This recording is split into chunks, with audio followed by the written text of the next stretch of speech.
publis itu hanya menyenangkan si pemesan. Seperti itu tidak sih Bang sebenarnya?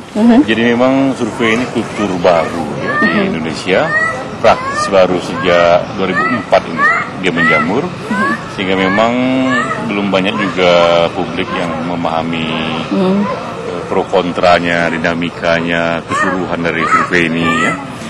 Bahwa lembaga survei yang memang ecek-ecek, yang bisa dipesan, nggak bisa dihindari itu ada ya. Itu memang benar ada ya? Selalu ada ya, seperti penyanyi lah, penyanyi juga ada yang baik dan buruk ya. Tapi lembaga survei yang menjaga reputasi, yang ingin hidup panjang, itu juga hadir. Apakah itu informasi mempengaruhi publik atau tidak, itu secara riset ya, itu ada 3 pendapat ya. Yang sampai sekarang pun nggak ada satupun yang dianggap meyakinkan ya.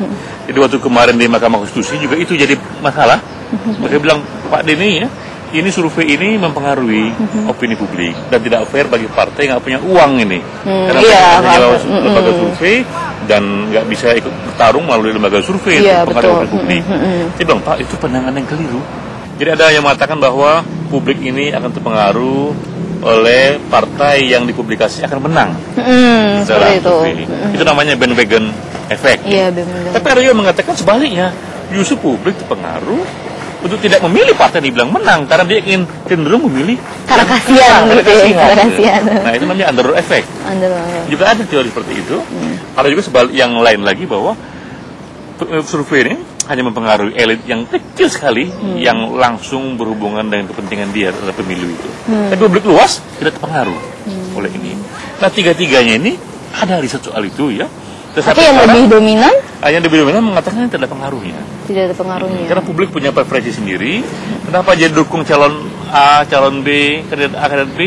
Bukan karena survei, tapi karena dia suka tokoh itu, karena bisa program-programnya, atau karena misalnya juga kesamaan sosiologisnya, sama perempuan, sama-sama dari Jawa. Itu yang mempengaruhi pemilih, bukan publikasi survei. Tapi kalau misalnya publikasi survei hanya sebatas itu, berarti partai politik udahlah ngapain survei-survei, nggak bisa mengiring opini publik toh. Bukan untuk mengiring opini publik, survei itu untuk mereka menyusun strategi. Nah, ini data-data ini nggak mungkin diambil tanpa lakukan survei, dan dia nggak mungkin bikin strategi tanpa tahu lapangan bagaimana sebenarnya ini. Nah, semua ini hanya bisa dikerjakan melalui survei. Nah, ketika mengajukan judicial review pada undang-undang pemilu kan dari asosiasi riset opini publik Indonesia, juga kan umumnya kan AROPI juga kan mempermasalahkan peraturan KPU nomor 40 gitu yang menginginkan semua lembaga survei mempublish metodenya seperti apa. Nah, sementara Abang dan rekan-rekan keberatan. Itu kenapa Bang? Maksudnya kenapa harus keberatan? Kan publik juga perlu tahu dong ini pakai metode apa sih? Benar nggak sih mereka fair gitu? Benar nggak sih mereka melakukannya dengan benar gitu, bukan karena pesanan. Kenapa Abang justru ingin judicial review? Nah, jadi juga dipisahkan, judicial review ini beda lagi dengan KPU ya. Karena KPU nggak diatur oleh undang-undang yang kita review, nggak diatur oleh itu. KPU membuat aturan sendiri. Yang kita gugat adalah keharusan lembaga survei mengumumkan minta izin kepada KPU setiap kali mau survei. Nah, itu kita kuatkan untuk jadi bisnis ini. Setiap kali kita mau survei minta izin dan izin diperlama. Bukan keberatan untuk mempublish metodenya seperti apa ya? Karena tanpa diharuskan KPU pun setiap kali kita publikasi survei selalu dimulai dengan publikasi metode. Kita nggak ada keberatan soal itu, malah kita menganjurkan ya. Tapi ada keberatan jika setiap kali mau survei harus izin. Nah, itu mengembalikan kembali tradisi birokrasi izin yang ujung-ujungnya nanti jadi komoditi dan sangat mengekang kecepatan kita. Akhirnya sekarang survei. Bagaimana itu yang soal? Sekarang gara-gara kita protes, akhirnya sepakat sama KPU nggak perlu izin. Cukup sekali aja kita mendaftar. Ini satu revolusi dalam pengetahuan bahwa ternyata untuk mengetahui keseluruhan cukup melalui sampel. Untuk mengetahui 170 juta pemilih ya, dari Aceh sampai Papua, cukup dengan mengambil 1.200 sampel. Cukup dengan mengambil 2.500 sampel. Buktinya apa? Buktinya simpel saja. Lingkaran Survei Indonesia mengiklankan prediksinya sehari sebelum pemilu. Akan ada 3 partai terbesar, PDIP, Golkar, dan Demokrat. Akan ada 6 partai tengah, ya. PKS, PKB, P3, PAN, Hanura, Gerindra, dan 29 partai bawah yang nggak akan lolos parliamentary threshold. sudah kita umumkan sebelum pemilu, publik lihat iklannya itu ya. Nah, kejadian benar itu. Nah, itu hanya dengan 1.200 responden. Kenapa bisa? Kan itu bukti kan, fakta itu nggak bisa ditolak ya. Karena tadi inilah keindahan dari ilmu statistik.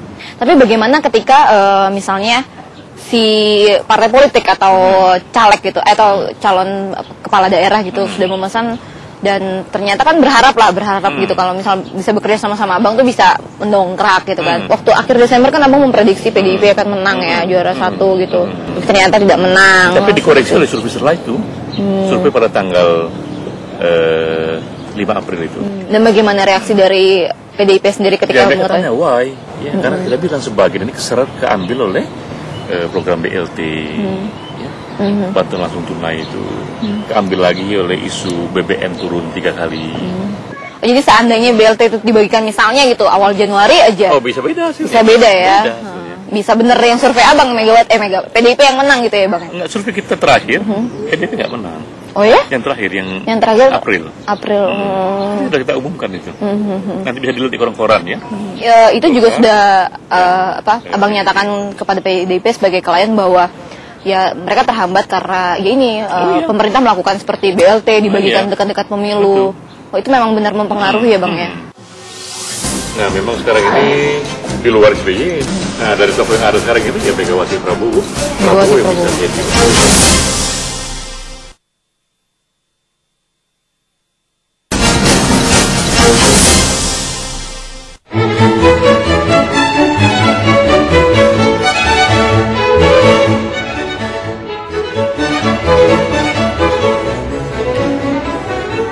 Bang, kita sambil bermain, sambil ngobrol-ngobrol apa ya. Bisa dibilang kan ya, ketika 2004 lalu, abang dikenal sebagai orang yang berada di balik keberhasilan SBY ya. Pertanyaan saya adalah, dibanding rekan-rekan abang yang lain gitu, bisa seperti Andi Malarangeng gitu, kok abang seperti tidak dapat apa-apa ya bang? Sementara yang lain mungkin sudah mendapat posisi. Ya memang posisi politik itu bukan juga satu-satunya tujuan kita dalam berkarir ya. Mungkin waktu itu kalau ada posisi juga saya pun tidak bisa mengembangkan LSI menjadi seperti sekarang. Dan saya ambil hikmahnya saja bahwa ini pilihan yang terbaik ya. Dan justru bagi dunia survei ya, kontribusi saya jadi terasa lebih kuat lagi itu.